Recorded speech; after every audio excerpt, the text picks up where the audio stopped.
Okay, right here, right now, I got my Shadow Hunters leather jacket going on. Ewan Del Dubé, you asked for this review, and it's about to come to you in 3 and 2 and 1. Let's hit this.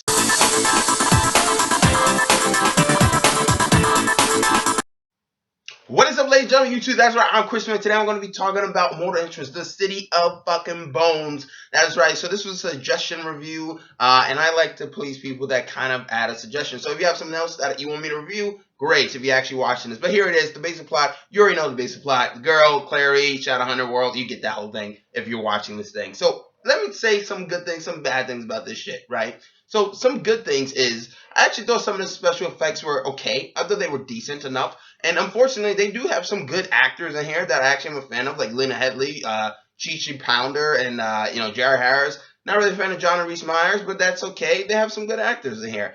And that's kind of all there is to positives. Now look at some negatives. Now this thing was cringeworthy as fuck to actually watch, because I'm watching the show as it's going on. So I'm looking at these performances and I'm saying to myself that this is cringeworthy to see certain scenes kind of come into place that I've seen already in the show. And quite frankly, I think the show actually does it better. Now granted, it's already in my perspective because I've seen the show, but whatever it may be. Now another problem to add to this thing is that the cast, right? The cast from the guy that plays Jace, he's full on skull face, right? And if you don't know what that means all you see is just bone structure skull. The guy looks like he actually needs a meal. He doesn't need to be in the City of Bones. He needs to be in a deli or at least a Burger King to get a meal. Now, for me personally, look, what's her name? Lily Collins. I don't have nothing against Lily Collins, but she is shitty in here. Now, compared to Clary in the TV show, look, she's a little bit less whiny, but I think Clary in the TV show actually gets to do more stuff.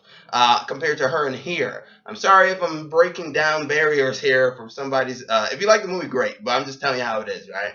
Okay, some other things that really did not work was just the team in general. I feel like nobody in this movie had chemistry with each other. I haven't seen chemistry this bad when it comes to all the leads since Point Break. And Point Break had nobody had chemistry. You haven't seen Point Break review? Look that up. I actually enjoyed doing it. But yes, that's not the whole point. The whole point is that no one really has chemistry with each other and just kind of comes to a force. Every relationship in this movie kind of just comes off as either rushed or forced or whatever it may be, and it's not really well developed. They put so many things. This is a rare movie where they actually put so many things in here, right? And it's feeling like it's rushed, but this shit still takes so very long. This is 2:10, right? This movie is 2:10, and I shit you not, I checked the clock or my watch or whatever at least like 15 times, because by the time it hit like 40 minutes, I felt like this thing was already on way too long, and that's one of the main problems. It's on way too long, right? The City of Bones, another thing in here, right? The book is called The City of Bones, and I know some people have said The City of Bones is barely in the actual book, and it's barely in the actual movie. It's in here for about maybe 3 minutes, so I don't know why they actually called it that. Also, this movie takes place in Brooklyn, right? Brooklyn, New York. But for some reason, every person have a fucking accent other than like Clary and Simon. Simon is funny in the show, and I'm sure he's funny in the book. But in this movie, he only comes across as more like whining and just like annoying and just kind of being there. Alec and Izzy, bland. Izzy looks like she's old as hell, and Alec looks like that's not working. The Malik relationship that works in the show is not working very well in here, because it kind of happens in Magnus, at least in the show. You could be like, yeah, he may be a little flamboyant, but it's not on so strong that you think he may or may not be gay. But in here, he's doing it on so strong in the movie that he's not wearing pants, he's not doing nothing, so it just comes off as force, and it doesn't really work. But yeah, John Rhys Meyers, Lena Headey. Lena Headey is really sleeping, literally, in this entire movie. Chi Pounder, she's good, I guess. That witch scene where she kind of like loses it, I thought that was probably the funniest part of this movie. And unfortunately, this movie takes itself way too seriously to the point where you just like have a little fun. At least in Shadowhunters, the show, they take a little bit fun for the premise. They don't take it too seriously.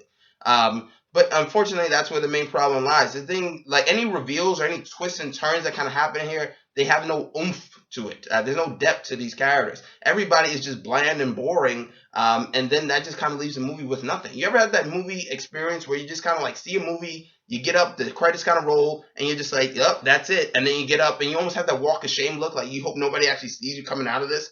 That's kind of what this felt like while watching it. It had that empty movie theater feel to it, even though I didn't see it in a movie theater just now, obviously. But it still had that empty movie theater feel to it. But yeah, there's not really much to say about this other than, they thought they were getting they thought they were getting that heartbreaking deal, that teen romance deal when they signed up for this. They thought they were going to get screaming fans, teams, they thought they were going to get heartthrob status, but none of that actually happened. Also, some other things, Believe it or not, but even though you may hate Twilight, right? Twilight actually managed to do something some no adult novels really did not do, and that's actually affect the world. Whether you like it or not, it did, right? It did have a cultural impact on the world, good or bad. Now, to me, I never really got into the Hunger Games. I never really got into Divergent. But I did actually enjoy Beautiful Creatures. I actually thought that was actually one of the better ones. I know people be like, "What asshole?" But yeah, I thought that was actually one of the better ones. But yeah, there's nothing really to say here. Bland, boring, and just kind of rushed. This movie is rushed, but yes, it still feels very slow and bland. Weird accents and everybody else that has no chemistry. But that's my review. Comment, subscribe, and like. You asked for this, and I'm signing out. Let me know what else you want me to review if you have any suggestions.